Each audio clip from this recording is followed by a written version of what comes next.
Oh Padre Celestial, si aún los ángeles velan sus rostros para no contemplarte debido al gran respeto que tú te mereces, cuánto más nosotros, seres pecadores, debemos guardar reverencia ante tu presencia. Por eso, Señor, con este silencio reverente, disponemos el corazón para que tú lo trates este día, para que tú lo ministres, para que tú, oh Señor, le hables.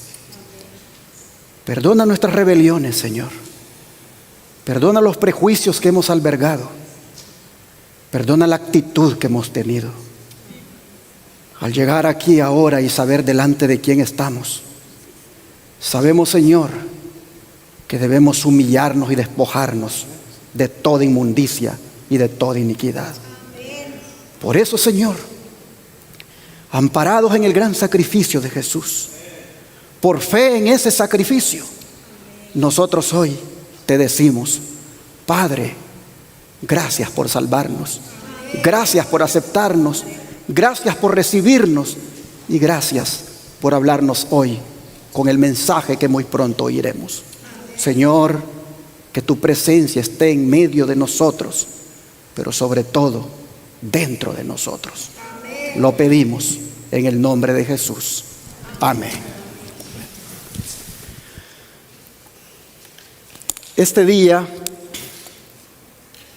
quiero referirme al tema de nuestro Congreso Campestre que recién acaba de terminar, como es el que tuvo por título Preparándonos para la gran crisis final. Ya es costumbre que su servidor siempre predica después del Congreso el sermón que hubiera predicado allí. Casi siempre me gusta que los que llegan como invitados, ellos tomen el tiempo y su servidor predica el sermón un sábado después. El propósito de este congreso era prepararnos como pueblo para las escenas finales de la historia. Prepararnos en el área espiritual, en el área de la salud y en el área de la agricultura, para cooperar con Dios en nuestra supervivencia. Pues la gran crisis final, hermanos y hermanas, estará marcada por más pandemias.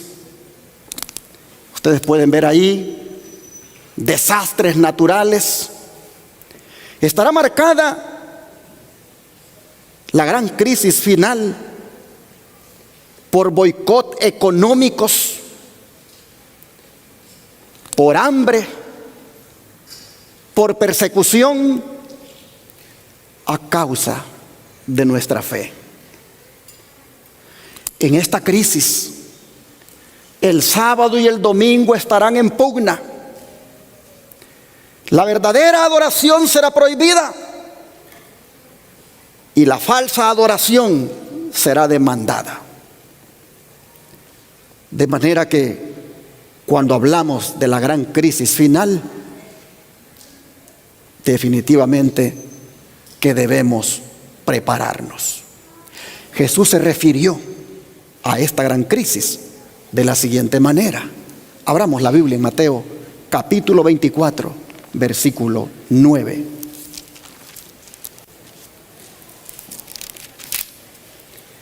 Mateo 24, versículo 9.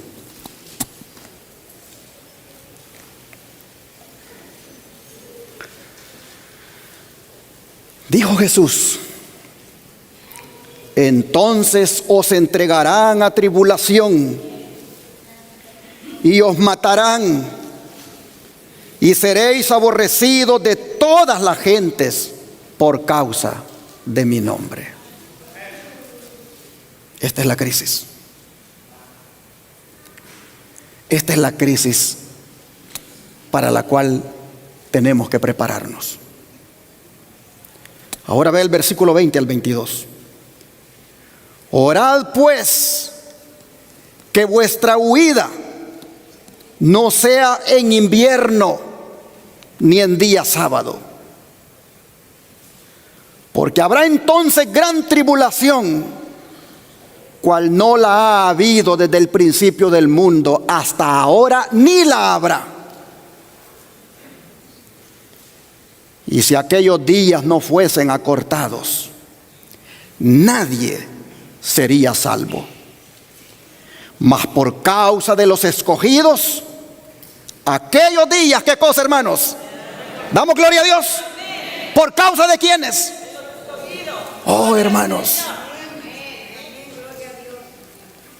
Jesús, si ustedes se fijan, se está refiriendo a la crisis final como la gran tribulación.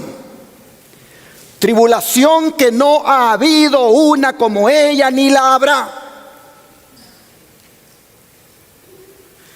El término tribulación, en el idioma original griego de donde ha sido traducida, es tlipsis. Pero tlipsis significa oprimir, angustiar, presión y apretar. Los griegos la usaban para describir la presión que se hace sobre las uvas para extraerle el vino. De manera que Jesús no pudo haber escogido otro término que describiera de una manera tan vívida la presión de la persecución constante que habrá sobre el pueblo de Dios. Persecución que, como hemos leído, dará inicio con una entrega. Es decir, con una traición. ¿Por parte de quién va a ser esa traición? Vamos a siempre Mateo capítulo 10, versículos 21 y 22.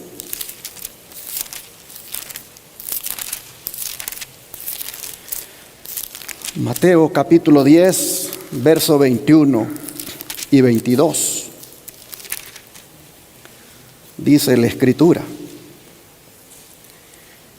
el hermano entregará a la muerte al hermano, y el padre al hijo, y los hijos se levantarán contra los padres. ¿Y qué cosa harán los hijos? Los harán morir. Y seréis aborrecidos de todos por causa de mi nombre, mas el que persevere hasta el fin, ¿qué cosa? Este será salvo. Ay, hermanos y hermanas, con estas palabras el Señor nos anticipa que los enemigos del hombre serán, ¿qué cosa? Los de su misma casa. Yo les pregunto, ¿estamos preparados para esta crisis?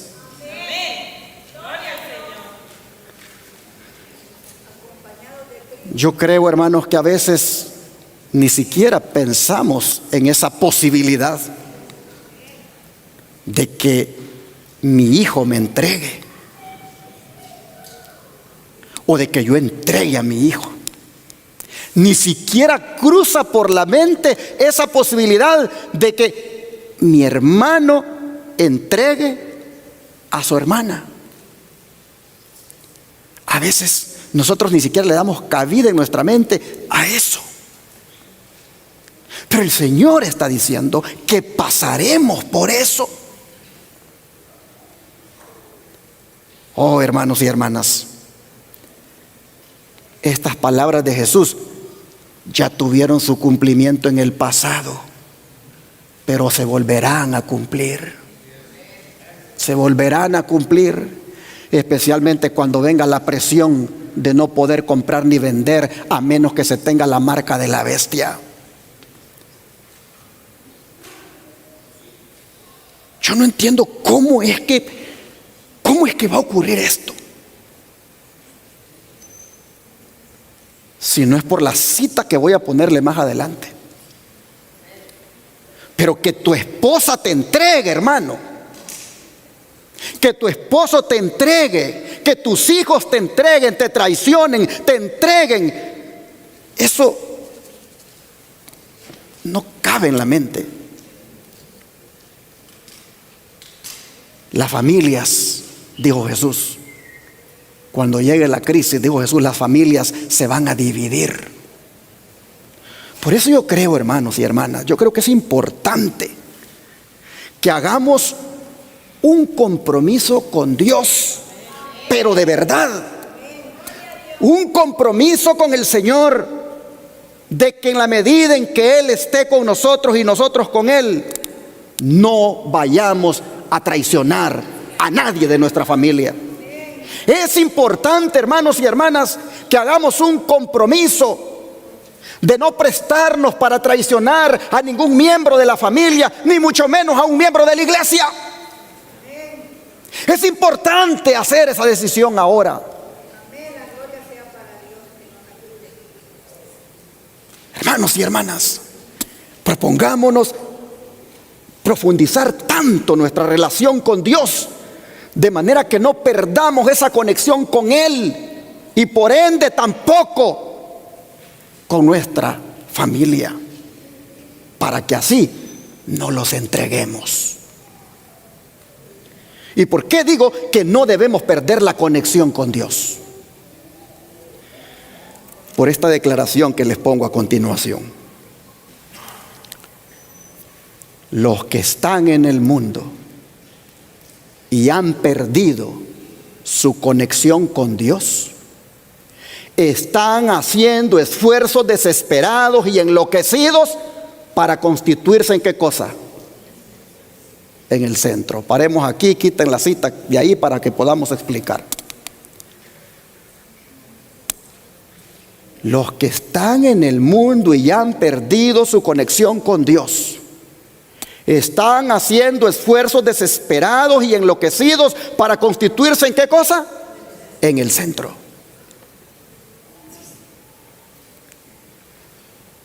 ¿Qué cosa es lo que nos constituye en el centro, hermanos?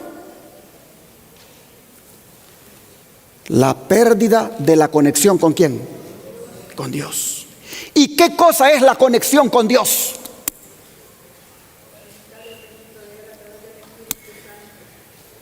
La conexión con Dios, hermanos y hermanas, es aquello que nos mantiene en contacto con Él. ¿Qué es lo que nos mantiene en contacto con Él? ¿La oración nos mantiene en contacto con Dios? ¿Estudiar las Escrituras nos mantienen en un contacto con Dios? ¿Cantarle al Señor nos mantiene en contacto con Dios? ¿Congregarnos nos mantiene en contacto con Dios? ¿Hablarle a otros de Jesús nos mantiene en contacto con Dios?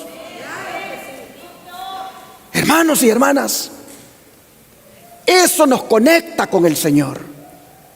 Pero cuando no se hace eso, dice aquí el don de profecía, cuando se pierde esa conexión con el Señor, el hombre se constituye ¿en qué cosa? En el centro.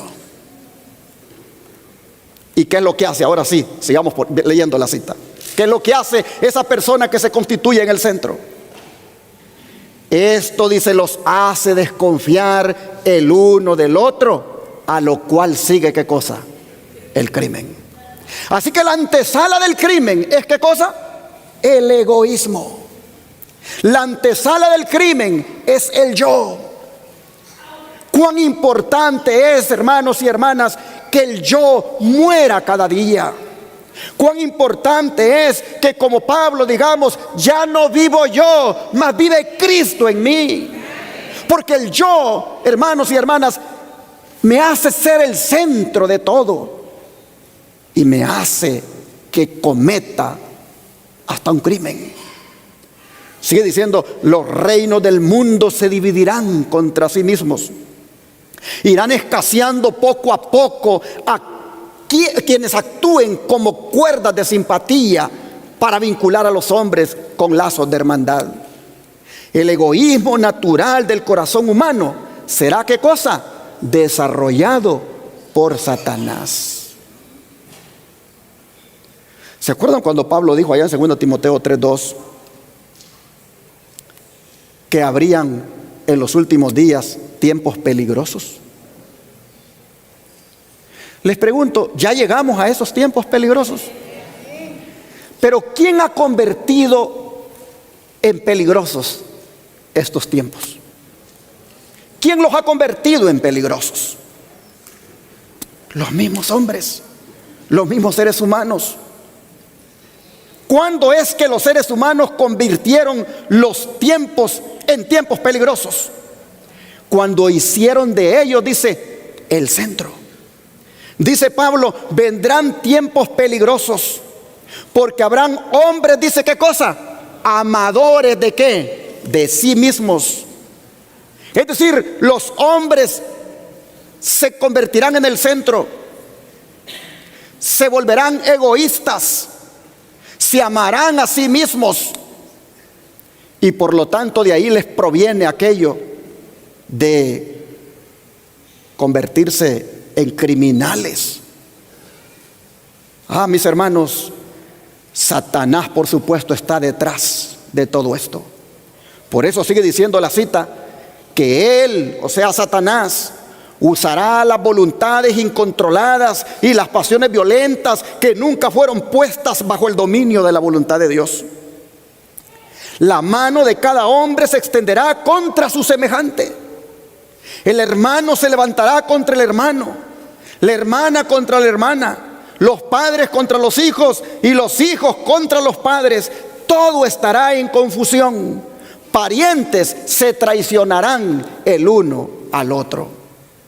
Habrá maquinaciones secretas para destruir la vida. Se verá por todas partes destrucción, miseria y muerte. Ha llegado el tiempo cuando habrá en el mundo un dolor que ningún bálsamo humano puede curar. Mensajes Selectos, tomo 3, página 478. Así le he revelado a la mensajera del Señor la condición de la humanidad, la condición de los seres humanos y aún de las familias en el tiempo del fin. Pero hermanos y hermanas, ¿ante quiénes entregarán un pariente a otro y cómo manejará Dios esa situación? Vea los versículos 17 al 20 y aquí mismo del capítulo 10. Y guardaos de los hombres, porque os entregarán a los concilios y en sus sinagogas os azotarán. Y aún ante gobernadores y reyes seréis llevados por causa de mí, para testimonio a ellos y a los gentiles. Mas cuando os entreguen, no os preocupéis por cómo o qué hablaréis, porque en aquella hora os será dada porque en aquella hora os será dado lo que habéis de hablar. Porque no sois vosotros los que habláis, sino el Espíritu de vuestro Padre que habla en vosotros.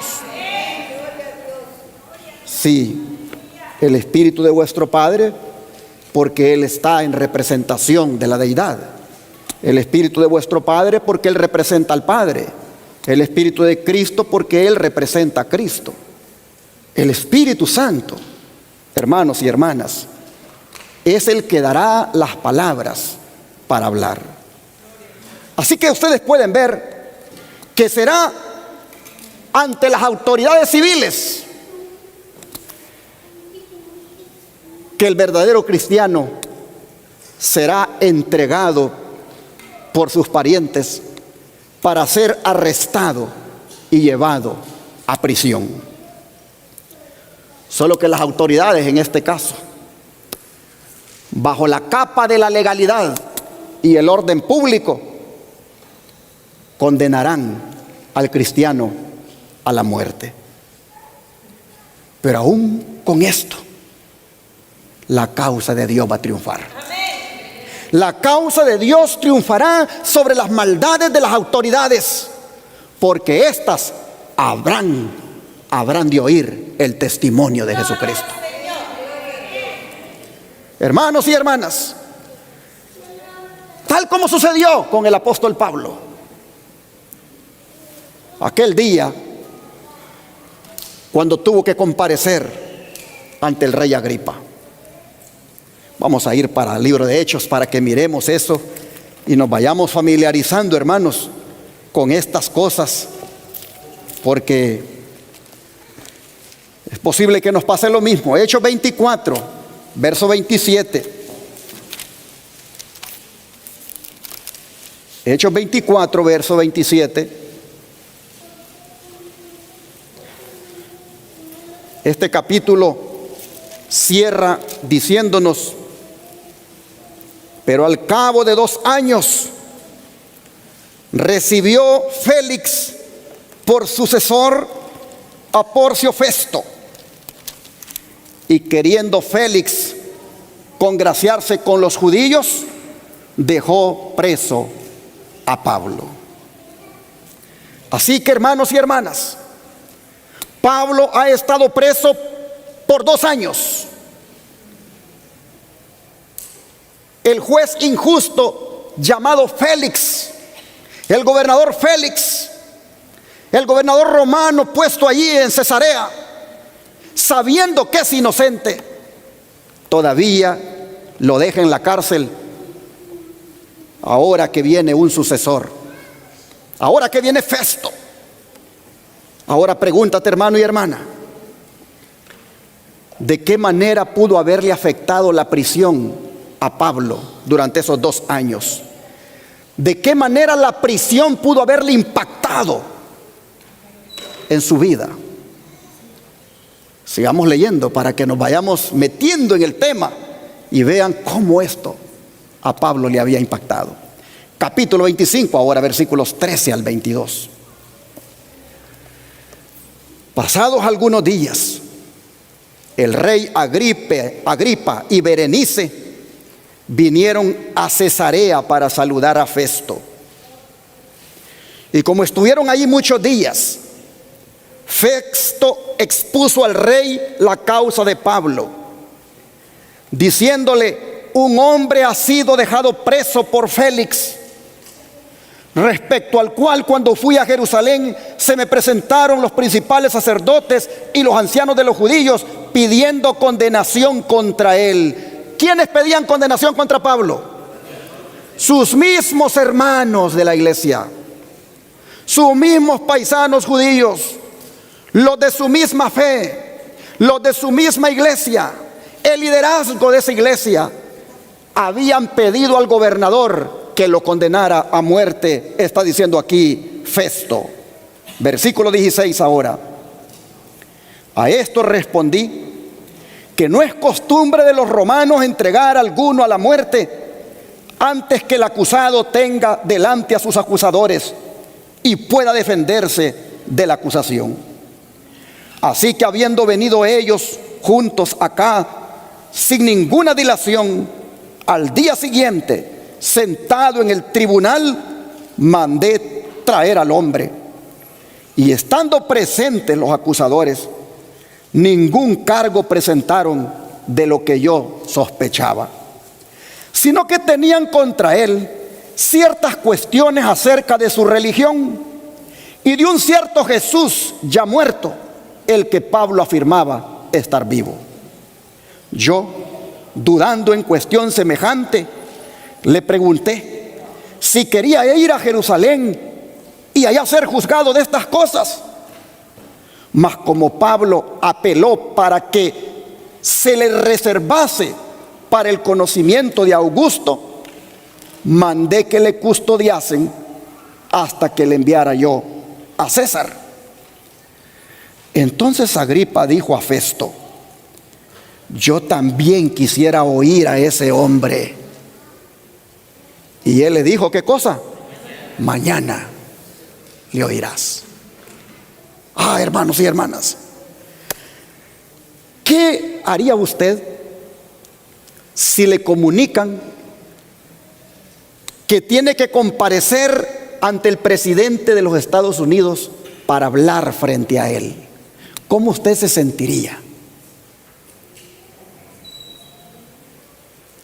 Se sentiría nervioso, nerviosa. ¿Cómo usted se sentiría si su vida va a depender de lo que usted diga allí?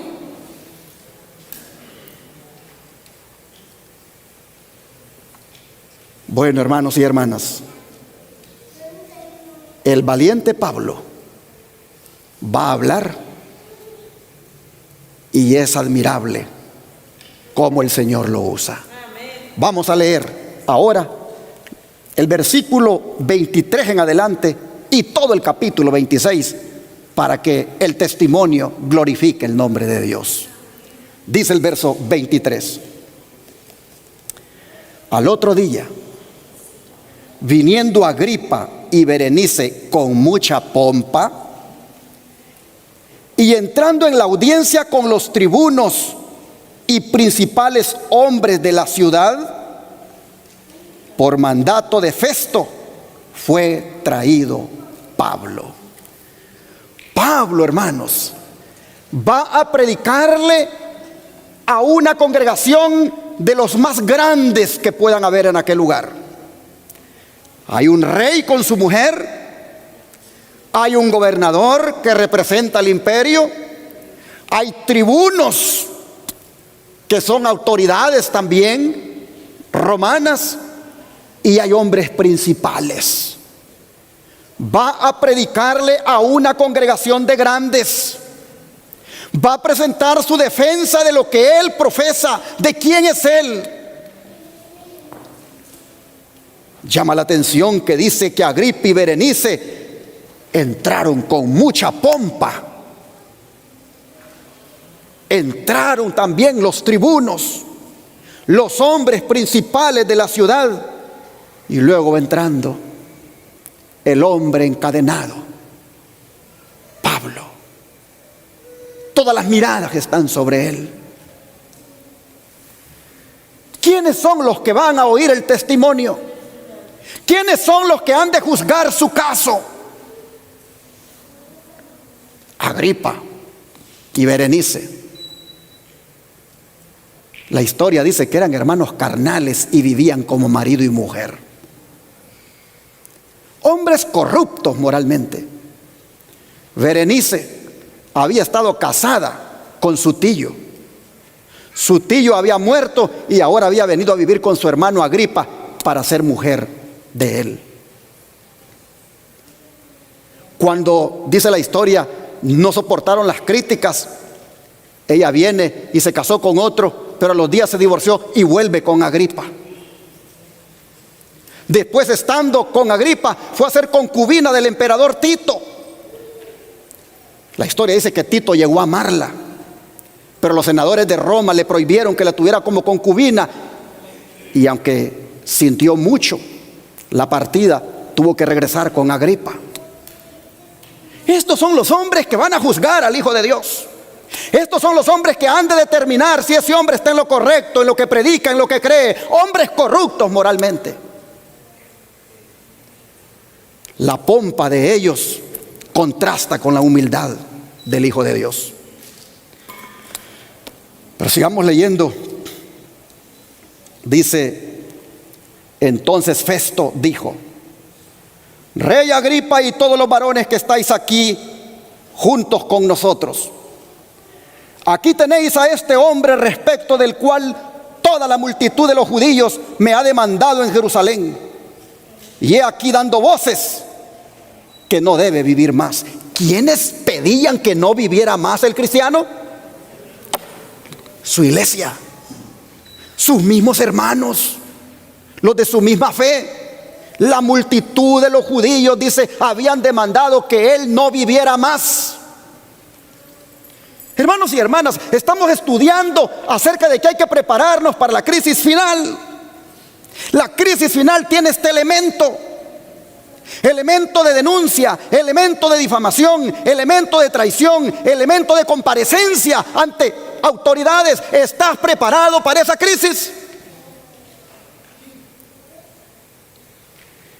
Oh, mis hermanos, dice el versículo 25: pero yo, hallando que ninguna cosa digna de muerte ha hecho, y como él mismo apeló a Augusto, he determinado enviarle a él.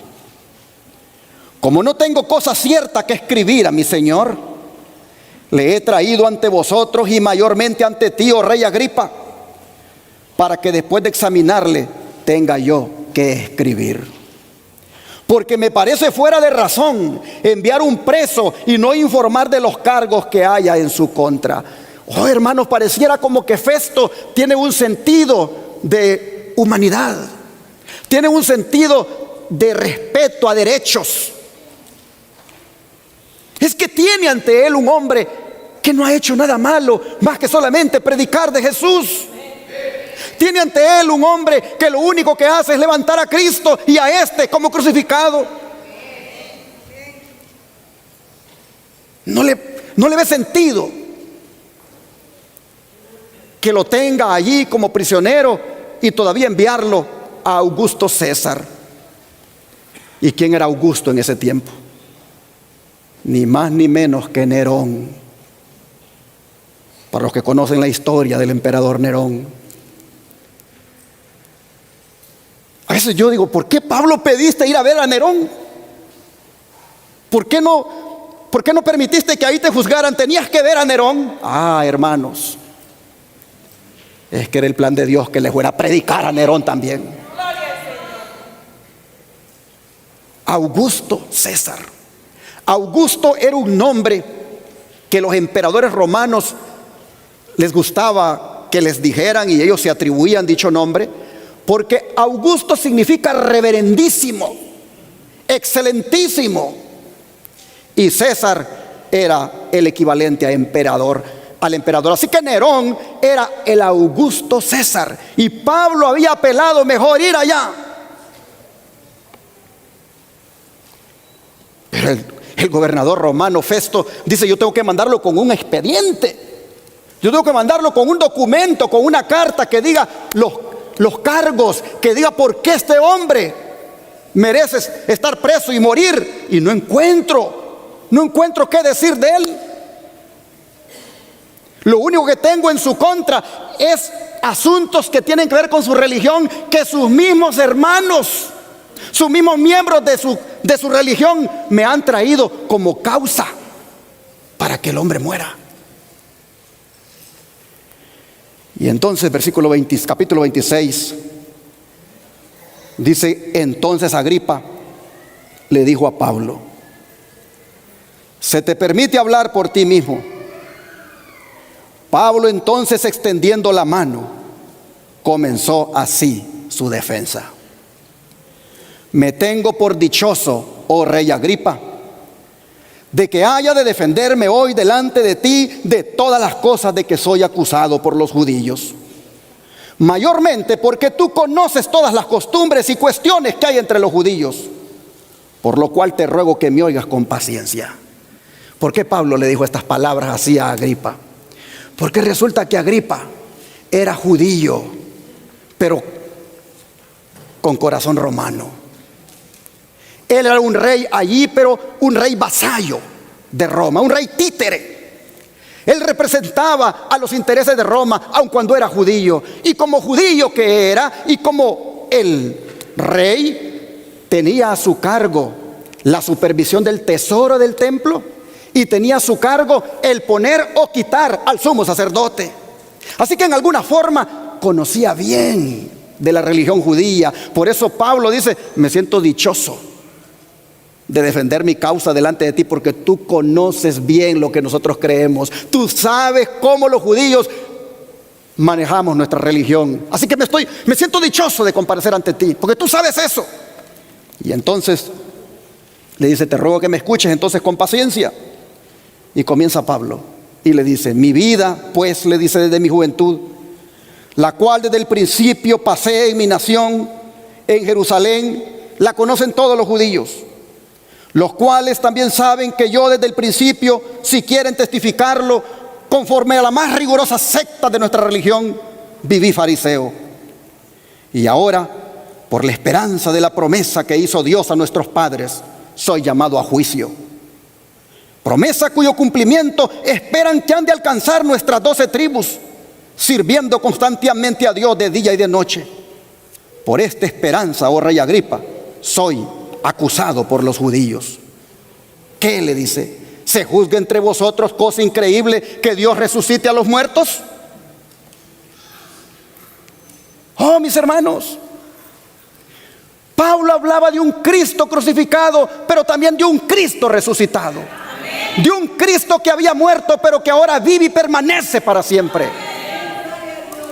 Los fariseos, los saduceos, les molestaba saber eso. No querían escuchar que Cristo estuviera vivo.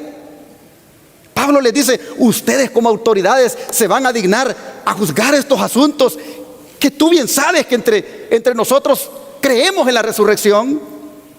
Yo predico de un Cristo que está vivo. Oh, hermanos.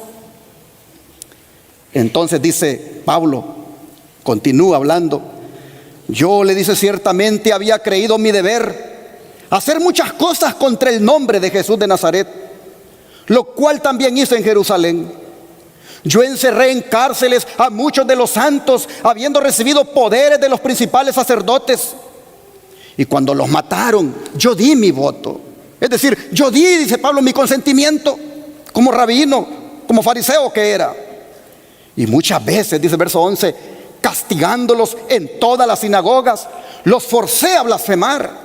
Y enfurecido sobremanera contra ellos, los perseguí hasta en las ciudades extranjeras. Ocupado en esto iba yo, dice, a Damasco con poderes y en comisión de los principales sacerdotes. Cuando a mediodía, oh rey, le dice, yo creo que este estaba con la boca abierta, Agripa, escuchando esto. Cuando a mediodía, oh rey, le dice, yendo por el camino, vi una luz del cielo que sobrepasaba el resplandor del sol, la cual me rodeó a mí y a los que iban conmigo. Y habiendo caído todos nosotros en tierra, oí una voz que me hablaba y decía en lengua hebrea: Saulo, Saulo, ¿por qué me persigues? Dura cosa te es dar coces contra el aguijón. Yo entonces dije: ¿quién eres, Señor?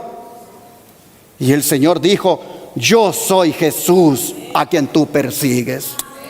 Pero levántate y ponte sobre tus pies, porque para esto he aparecido a ti, para ponerte por ministro y testigo de las cosas que has visto y de aquellas en que me apareceré a ti, librándote de tu pueblo y de los gentiles a quienes ahora te envío, para que abras sus ojos, para que se conviertan de las tinieblas a la luz y de la potestad de Satanás a Dios, para que reciban por la fe que es en mí perdón de pecados y herencia entre los santificados.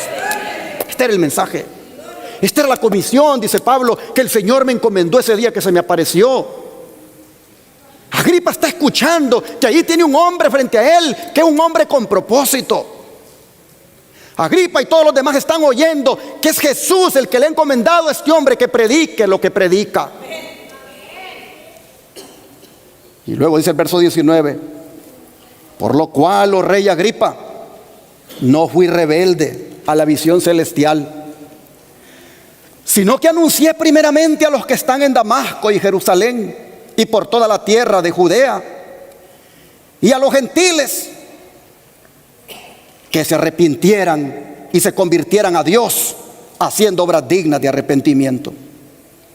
Por causa de esto, los judíos, prendiéndome en el templo, intentaron matarme, pero habiendo obtenido auxilio de Dios, persevero hasta el día de hoy, dando testimonio a pequeños y a grandes, no diciendo nada fuera de las cosas que los profetas y Moisés dijeron que había de suceder, que el Cristo había de padecer y ser el primero de la resurrección de los muertos, para anunciar luz al pueblo y a los gentiles. Wow, qué poderoso testimonio, hermanos. Diciendo él estas cosas, dice el verso 24, diciendo él estas cosas en su defensa, Festo a gran voz le dijo: estás loco, Pablo, las muchas letras te vuelven loco. Mas él dijo: no estoy loco, excelentísimo Festo, sino que hablo palabras de verdad y de cordura. Pues el rey sabe estas cosas, delante de quien también hablo con toda confianza, porque no pienso que ignoran nada de esto, pues no se ha hecho esto en algún rincón. ¿Crees, oh rey Agripa, a los profetas? Yo sé que crees. Entonces Agripa dijo a Pablo: por poco me persuades a ser cristiano. Y Pablo dijo: quisiera Dios que por poco o por mucho, no solamente tú, sino también todos los que hoy me oyen, fueran hechos tal cual yo soy, excepto estas cadenas. En otras palabras le dice: no solamente tú, sino que todos los que están oyéndome, Dios quiere que sean cristianos. Cuando había dicho estas cosas, se levantó el rey y el gobernador y Berenice y los que se habían sentado con ellos. Y cuando se retiraron aparte, hablaban entre sí diciendo: ninguna cosa digna de muerte ni de prisión ha hecho este hombre. Y Agripa dijo a Festo: podía este hombre ser puesto en libertad si no hubiera apelado a César. Hermanos y hermanas, Pablo ha terminado su testimonio en el verso 29 y ha dejado convencidas a las autoridades de su inocencia. Pero qué valentía la de Pablo, ¿no es cierto? Qué valentía la de Pablo. Pregúntate ahora: ¿cuánta valentía tú tienes para testificar por Cristo? ¿Cuánta valentía tú tienes para hablar de tu Señor y Salvador? ¿Cuánta valentía tú tienes para hablar del Jesús que te salvó con tus compañeros de trabajo? ¿Cuánta valentía tú tienes para hablar de Cristo con tus vecinos? ¿Cuánta valentía tú tienes para hablar de Jesús a tu maestro de escuela, a tus compañeros de escuela? ¿Cuánta valentía tú tienes, hermano, hermana, para impactar a las personas con el testimonio de lo que Jesús ha hecho y está haciendo en tu vida? La historia de Pablo ha sido inspiradora y otros cristianos la han imitado. Han decidido valientemente testificar por Cristo y se va a repetir en los días finales. Y es posible que se repita contigo o conmigo, porque por conducto, ya hemos leído, por conducto de algunos familiares o hermanos en la fe, seremos traicionados y entregados a la autoridad para ser juzgados. Pero hermanos y hermanas, como Pablo también, vamos a levantar el nombre de Cristo. Y no tendremos que ensayar. No tendremos que ensayar lo que vamos a decir, porque el Espíritu Santo nos dará sabiduría sobre lo que hemos de hablar, para que así solo el nombre de Cristo sea glorificado. Yo me he preguntado, ¿de verdad queremos estar vivos cuando Cristo venga? Levanten la mano los que les gustaría estar vivos cuando Cristo venga. ¿Saben lo que significa eso? Que ustedes van a ser denunciados. ¿Saben lo que significa eso? Que ustedes van a comparecer ante autoridades para testificar por Cristo. ¿Saben lo que significa eso? ¿Saben lo que significa eso? Que ustedes pueden morir por causa de Cristo. ¿Saben lo que significa desear estar vivo cuando Cristo venga? Significa que pasarán las horas más duras de la historia, las horas más duras que pueden haber, cuando no haya ni siquiera intercesor en el cielo, cuando ya no haya más intercesor. Siempre me había preguntado si realmente quiero estar vivo cuando Cristo venga. Y cuando analizo esto, yo veo lo que implica desear estar vivo cuando Cristo venga. Implica pasar por la crisis más grande de la historia, por la gran crisis final. Implica experimentar estas cosas. De manera que usted solo dígale al Señor, si usted quiere tener ese privilegio, dígale al Señor que si Él se lo va a dar, que le haga ya una persona valiente por Cristo. Y hable de Cristo ahora.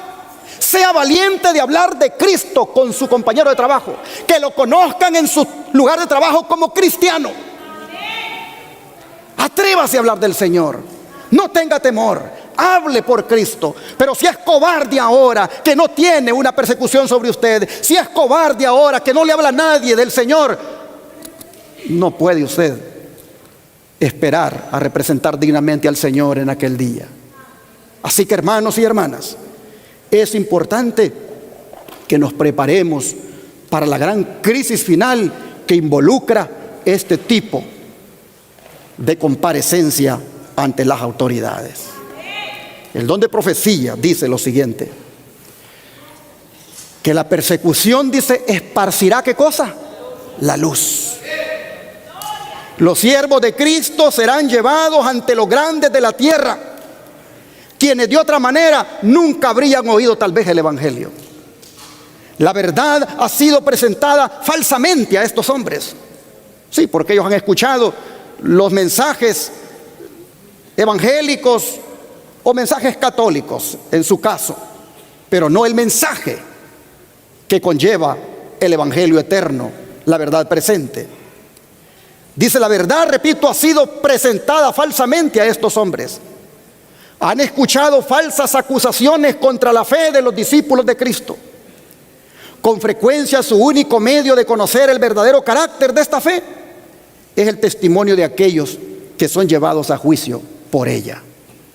En el examen se les pide que contesten y sus jueces escuchan el testimonio dado. La gracia de Dios será concedida a sus siervos para hacer frente a la emergencia. Al iluminar el Espíritu de Dios la mente de sus siervos, la verdad será presentada con su poder divino y su alto valor. Los que rechazan la verdad se levantarán para acusar y oprimir a los discípulos, pero bajo la pérdida y el sufrimiento, y aún hasta la muerte, los hijos del Señor han de revelar la mansedumbre de su divino ejemplo. Así se verá el contraste entre los agentes de Satanás y los representantes de Cristo. El Salvador será ensalzado delante de los gobernantes y delante de la gente. Los discípulos, dice, no fueron dotados del valor y la fortaleza de los mártires hasta que necesitaron de esa gracia. Entonces, dice, se cumplió la promesa del Salvador. Cuando Pedro y Juan testificaron delante del Sanedrín, los hombres, dice, que se maravillaban y les conocían que habían estado con Jesús. De Esteban se dice que todos los que estaban sentados en el concilio, puestos los ojos en él, vieron su rostro como el rostro de un ángel. Los hombres no podían resistir a la sabiduría y al espíritu con que hablaba Esteban. Y Pablo, escribiendo acerca de su propio juicio ante el tribunal de los Césares, dice: en mi primera defensa nadie estuvo conmigo, antes todos me abandonaron, mas el Señor estuvo conmigo y me esforzó para que por medio de mí la predicación fuera cumplidamente hecha y para que oyeran todos los gentiles, y así yo fui librado de la boca del león. Los siervos de Cristo no habían de preparar discurso alguno para pronunciarlo cuando fueran llevados a juicio. Debían hacer su preparación, ¿cuándo, hermanos? Día tras día, al atesorar las preciosas verdades de la palabra de Dios y al fortalecer su fe por la oración. Cuando fueran llevados a juicio, el Espíritu Santo les haría recordar las verdades que necesitasen. ¿Ven ustedes la importancia de estudiar la Biblia? ¿Ven ustedes la importancia de alimentarnos ahora, día tras día, de las verdades que emanan de la santa palabra de Dios? Porque esas verdades el Señor las va a traer a la mente cuando estemos ante gobernadores, ante autoridades.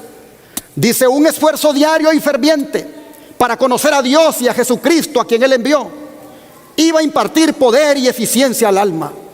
El conocimiento obtenido por el escrutinio diligente de las Escrituras iba a cruzar como rayo en la memoria al debido momento. Oiga esto, como rayo cruzaría, dice, en la mente, en su debido momento, lo que había que hablar. Pero si algunos, dice, hubiesen descuidado el familiarizarse con las palabras de Cristo y nunca hubiesen probado el poder de su gracia en la dificultad, no podrían esperar que el Espíritu Santo les hiciese recordar sus palabras. Habían de servir a Dios diariamente con afecto indiviso y luego confiar en Él. Así que, hermano, hermana, estudiemos más la Biblia. Metámonos más con el Señor.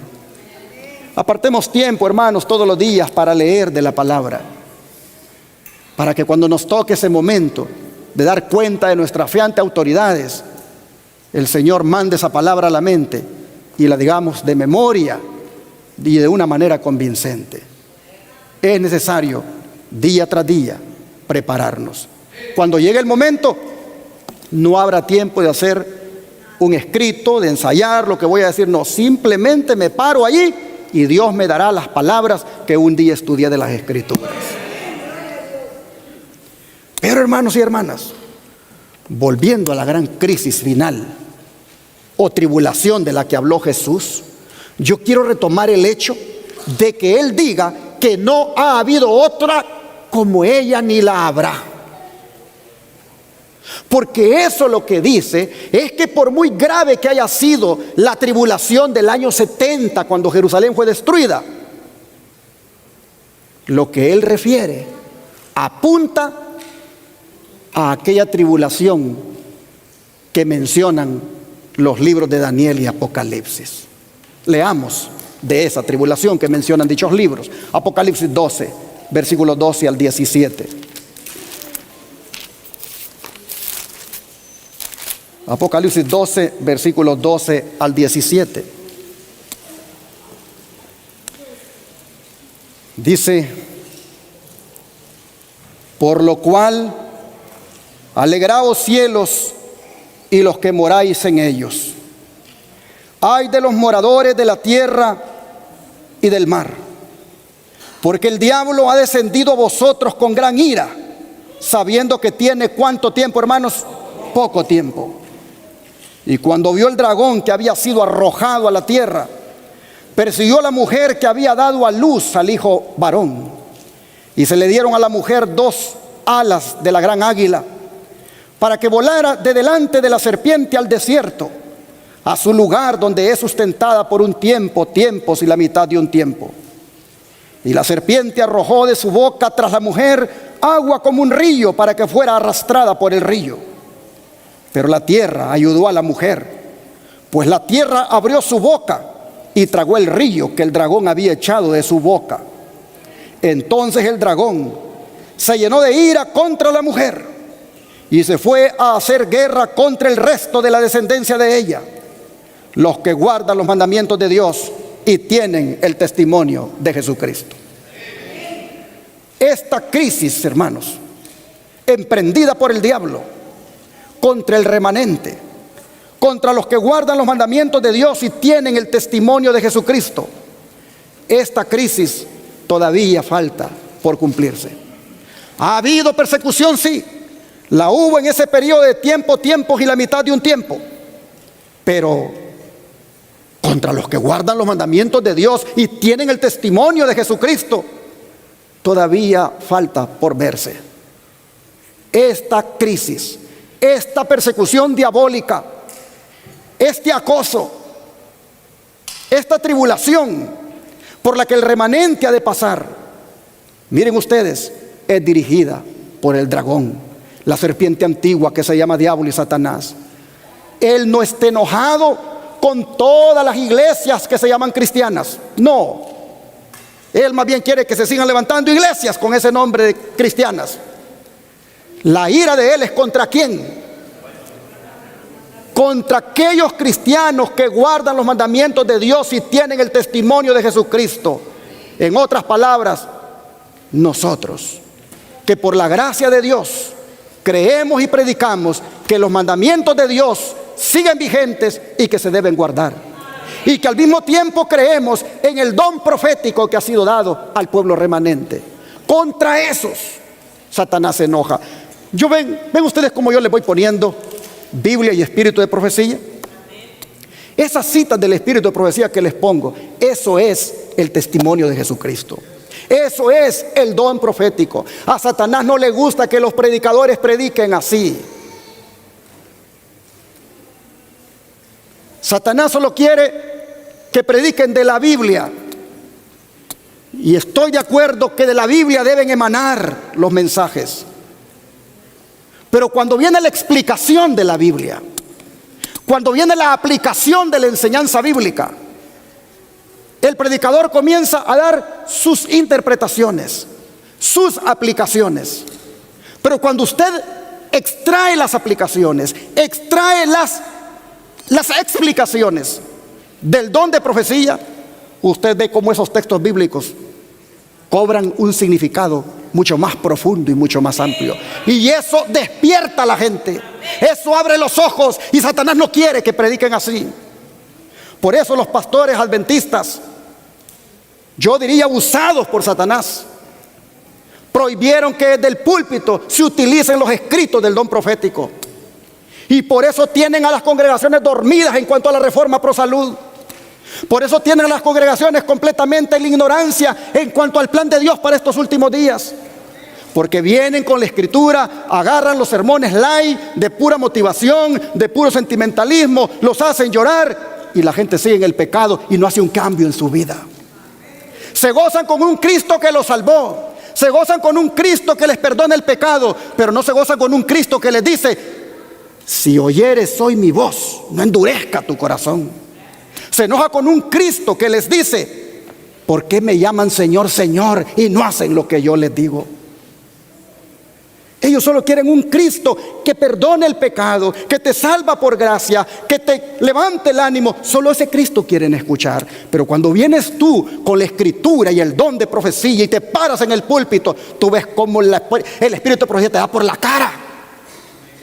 El espíritu de profecía te golpea. Pero es el Espíritu Santo el que te está golpeando, para que despiertes de tu letargo, para que mires tu condición y para que veas que es necesario que haya un arrepentimiento. Oh, hermanos y hermanas, contra eso dice que el diablo está enojado. Con los que creen en que hay que guardar los mandamientos y tienen el testimonio de Jesucristo, que es el don de profecía. Nuestra iglesia, hermanos y hermanas, no se baja de esa plataforma. Nuestra iglesia no se baja de ese pedestal a la ley y ¿qué cosa? Y al testimonio. El día que nuestra iglesia se baje de ese pedestal, pasaremos a ser iglesias nominales, compuestas de adventistas nominales. Pero en la medida en que como iglesia estemos parados en la plataforma de la verdad, a la ley y al testimonio, estaremos seguros. Oh, mis hermanos, aunque el diablo se enoje, aunque la ira la emprenda contra los que guardan los mandamientos y tienen el testimonio de Jesucristo, pero noten ustedes, el plan de Él es destruir. Y está preparando todos los escenarios para hacerlo. Vean lo que dice ahora Apocalipsis capítulo 13, verso 7. Porque aquí está a quienes Él utiliza, a quienes va a utilizar. No voy a leer todo el capítulo porque está hablando de dos bestias aquí. La bestia que surge del mar, símbolo del papado, y la bestia que surge de la tierra, símbolo de los Estados Unidos de América. Pero dice Apocalipsis 13, versículo 7, que lo que hace la bestia que sube del mar es lo siguiente. Apocalipsis 13, verso 7. Y se le permitió hacer guerra contra los santos y ¿qué cosa? Y vencerlos. También se le dio autoridad sobre toda tribu, pueblo, lengua y nación. Solamente que estos santos que la bestia va a vencer, solamente que estos santos que la bestia les va a quitar la vida, van a ofrendar la vida con grande alegría. porque la van a ofrendar por su Señor. Estos santos que en calidad de mártires esta bestia los ha de matar, oh hermanos, su sangre será semilla para que otros se conviertan al Señor. Pero miren ustedes, hay un poder llamado bestia que sale del mar, ejerciendo esta persecución y haciendo guerra contra los santos y vencerlos. Entonces vendrá lo más terrible, y es lo que dice Daniel 12, verso 1. Daniel 12, verso 1.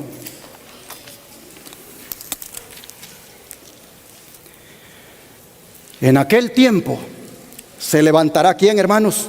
Miguel, el gran príncipe que está de parte de los hijos de tu pueblo. Y será tiempo de angustia, cual nunca fue desde que hubo gente hasta entonces. Pero en aquel tiempo, ¿qué cosa? Será librado tu pueblo, todos los que se hallen escritos en el libro. Amén. Habrá un tiempo de angustia, cual no ha habido nunca, dijo Jesús, y Daniel también lo dice. Pero de ese tiempo de angustia, dice, el pueblo de Dios será libertado, especialmente los que se hallen escritos en el libro.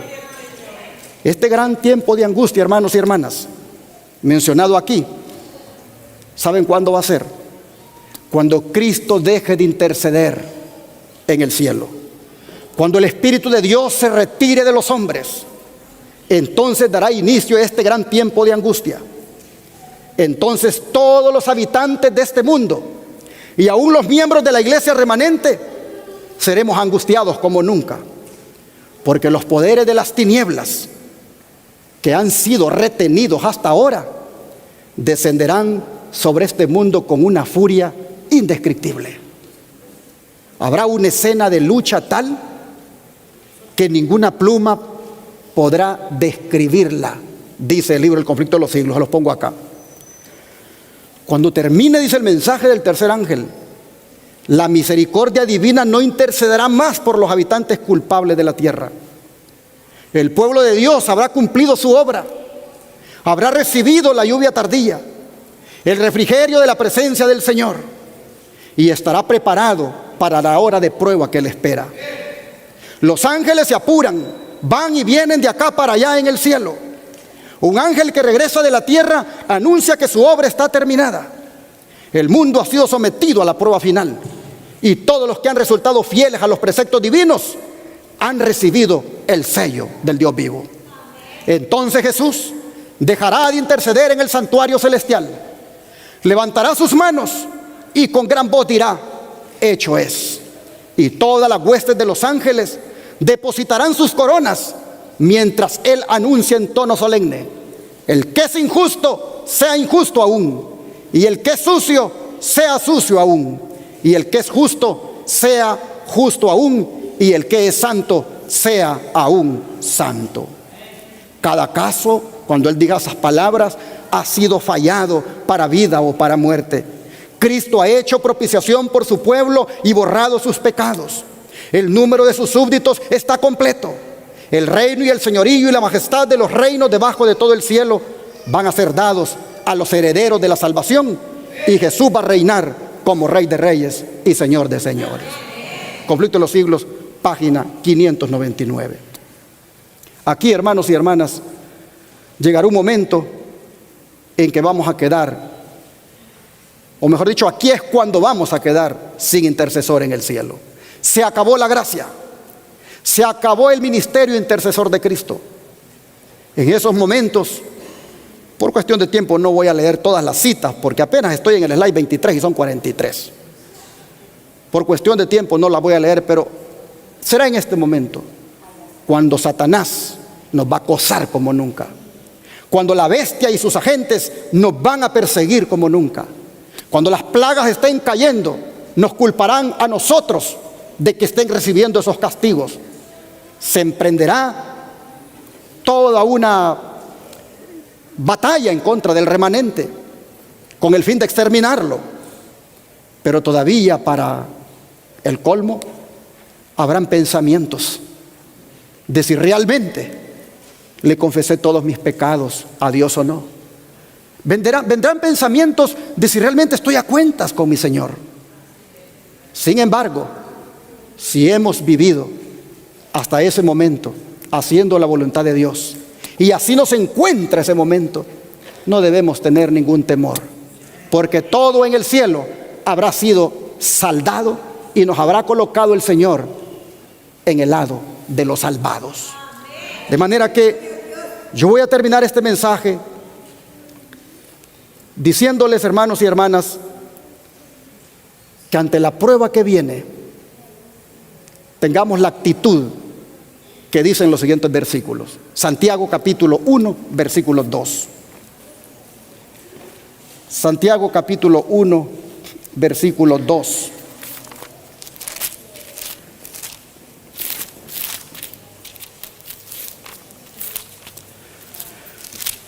Vamos a leer 4 citas bíblicas en relación con este mensaje. Santiago capítulo 1, verso 2. Dice así el apóstol: hermanos míos, tened por sumo gozo cuando os halléis en diversas pruebas, sabiendo que la prueba de vuestra fe produce ¿qué cosa? Paciencia. Mas tenga la paciencia su obra completa, para que seáis perfectos y cabales, sin que os falte cosa alguna. A ver, hermanos y hermanas, ¿con qué actitud debemos enfrentar la prueba que vendrá? Con gozo. ¿Ustedes creen que Pablo testificó aquel día con las piernas que le temblaban? No, Pablo dijo, me siento dichoso, dijo. Me siento dichoso de poder comparecer. Y cuando aquel dijo, por poco me persuades, yo quisiera, dijo, que no solo tú, sino todos estos que están aquí oyendo. Hermanos y hermanas, tened por sumo gozo cuando os halléis en diversas pruebas. No le tengas miedo a la crisis. Tened por sumo gozo, porque esa será la oportunidad de mostrar de qué material tú estás hecho. Si de hojarasca o de oro. Oh, hermanos, ojalá que entonces todos mostremos que somos un metal precioso. Ahora vean Jesús lo que dice en Juan 15, verso 20. Juan 15, verso 20. Acordaos de la palabra que yo os he dicho: el siervo no es mayor que su señor. Si a mí me han perseguido, también a vosotros os perseguirán. Si han guardado mi palabra, también guardarán la vuestra. ¿Podemos esperar, hermanos, algo distinto a lo que Jesús sufrió? Si Él fue perseguido, dice, ustedes también serán perseguidos. Ahora vean Juan 16, versículo 2. Os expulsarán de las sinagogas, y aún viene la hora cuando cualquiera que os mate pensará que rinde servicio a Dios. Ahora vean el verso 33 de aquí mismo de Juan 16. Estas cosas os he hablado para que en mí tengáis paz. En el mundo tendréis aflicción, pero ¿qué cosa? Confiad, yo he vencido al mundo. El Señor es bien honesto con nosotros. El Señor no solo nos ofrece el cielo y un camino derechito para llegar a Él. El Señor es bien honesto y nos dice: en la medida en que ustedes me amen, en la medida en que ustedes guarden mis mandamientos, en la medida en que ustedes fielmente me representen, dice el Señor, padecerán persecución. Pero no se desanimen, confíen, dice, porque yo he vencido al mundo. Oh, hermanos y hermanas, tomando en cuenta esto, cerramos entonces con las palabras de Apocalipsis 2, verso 10. Apocalipsis 2, verso 10.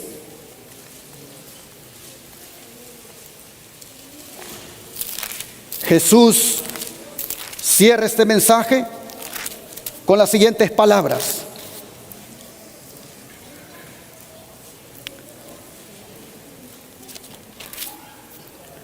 no temas en nada lo que vas a padecer. He aquí el diablo echará a algunos de vosotros en la cárcel para que seáis probados, y tendréis tribulación por 10 días.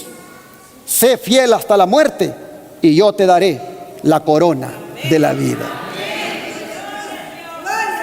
Aplicando en el periodo histórico este mensaje, la iglesia de Esmirna, a quien le es enviado dicho mensaje, experimentó precisamente esa persecución por parte de Roma en estos 10 días proféticos que son mencionados acá.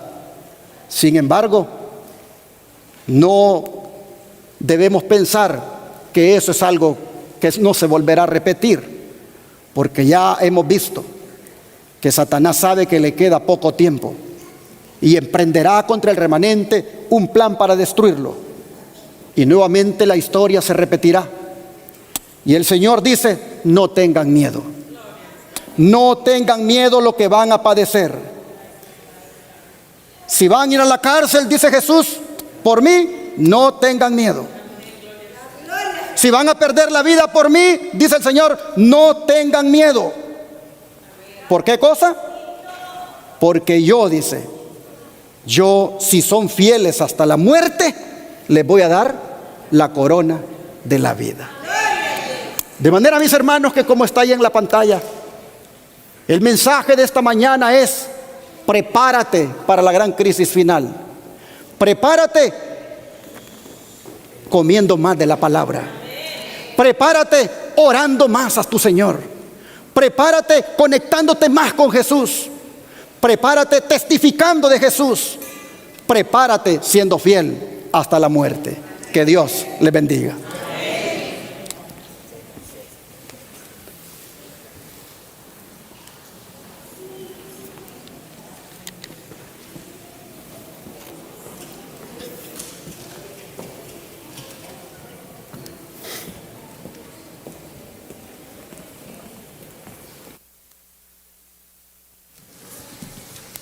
Puestos en pie, cantaremos el himno 444.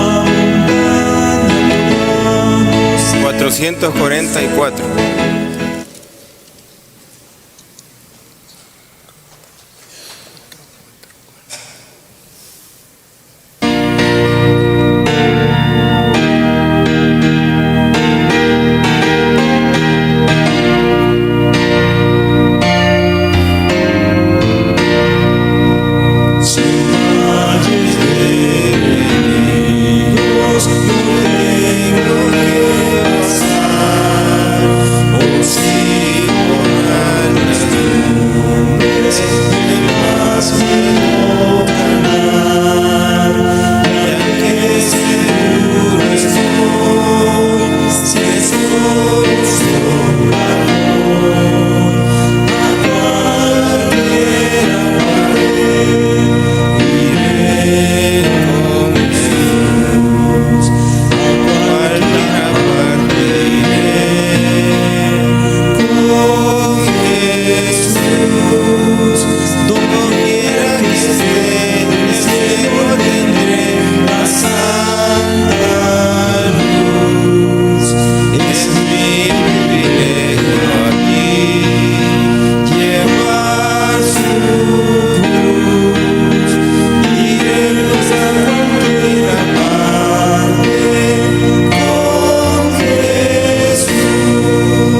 nuestra consigna. Nuestra consigna debe ser ir a cualquier parte con Jesús. A donde sea. Así como venimos con Él a la iglesia ahora en tiempos de libertad, que igual en los tiempos difíciles, ahí vayamos con Jesús. Si hemos de ir al calabozo, si hemos de ir a la mazmorra, o cárcel ya para decirlo en términos modernos, o si hemos incluso de ir a la muerte, el himno dice, ve a cualquier parte con Jesús. De manera que esta mañana vamos a encomendarnos a Jesús y a pedirle que nosotros siempre vayamos con Él y que Él siempre vaya con nosotros. Vamos a arrodillarnos para orar.